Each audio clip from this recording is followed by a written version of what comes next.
लखनऊ में विश्व युवा कौशल दिवस के कार्यक्रम में सीएम योगी आदित्यनाथ शामिल हुए और इस दौरान कौशल विकास संबंधी उपलब्धियों पर आधारित कौशलम पुस्तिका का विमोचन किया। कार्यक्रम में विभिन्न क्षेत्र में उत्कृष्ट प्रदर्शन करने वाले 11 युवाओं को सम्मानित भी किया। इस दौरान सीएम योगी आदित्यनाथ ने कार्यक्रम को संबोधित किया और कहा कि पहले प्रदेश में भर्ती निकलती थी, तब चाचा भतीजे की जोड़ी वसूली के लिए निकल जाया करती थी, लेकिन आज हमने 9 लाख युवाओं को मेरिट के आधार पर नौकरी दी। यूपी का नौजवान यूपी में काम पाए,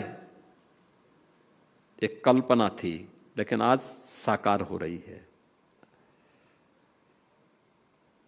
पिछले 9 वर्ष में ये डबल इंजन की सरकार ने यूपी के अंदर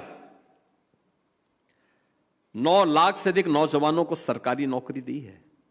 9 लाख से अधिक। कोई नौजवान ये नहीं कह सकता, कोई नौजवान ये नहीं कह सकता कि उसको सिफारिश लगाने की आवश्यकता पड़ी। कोई नौजवान ये नहीं कह सकता कि पैसा देकर के उसका सिलेक्शन हुआ है। कोई सिफारिश से भी नहीं। हर नौजवान की मेरिट, नौकरी। ये सरकारी नौकरी है। 3.25 करोड़ नौजवान या कारीगर आज अपना स्वयं का एमएसएमई यूनिट का संचालन कर रहे हैं या वहां रोजगार प्राप्त कर रहे हैं। 3.25 करोड़। सीएम योगी ने आगे कहा कि प्रदेश में सुरक्षा का माहौल तब नहीं था। बेटियां और व्यापारी खुद को असुरक्षित महसूस करते थे, लेकिन आज उत्तर प्रदेश सुरक्षित होने के साथ साथ युवाओं को रोजगार और सम्मान देने वाला राज्य बन रहा है। 2017 के पहले तत्कालीन राज्य सरकार ही प्रदेश की सबसे बड़ी अपशकुन बन चुकी थी। युवाओं के लिए शिक्षा चौपट थी, कौशल विकास की कोई व्यवस्था नहीं थी, मॉडर्न टेक्नोलॉजी के साथ युवाओं को जोड़ने के लिए कोई भी प्रयास नहीं थे। युवा के सामने पहचान का संकट था।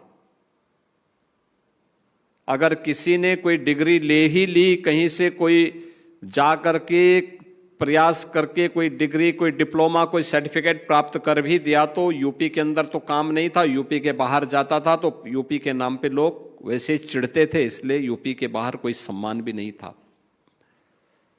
ये पहचान का संकट था। सरकारी नौकरी पर एक खानदान का अधिकार था। यह तो नौकरी निकलती नहीं थी, नौकरी निकल गई तो चाचा भतीजे की जोड़ी वसूली के लिए भी निकल पड़ती थी और बिना पैसे के कुछ काम होता नहीं था। सीएम योगी ने कहा कि भविष्य तभी साझा होगा जब अवसर साझा होंगे। दुनिया की सबसे बड़ी युवा वर्कफोर्स यूपी के पास है और मुझे इस बात का गर्व है। युवा शक्ति के बल पर हमें इसे डेमोग्राफिक डिविडेंड के रूप में प्रयोग करते हैं। इस स्किल से हम यूपी में इकोनॉमी को बहुत तेजी से आगे बढ़ाने का काम कर रहे हैं।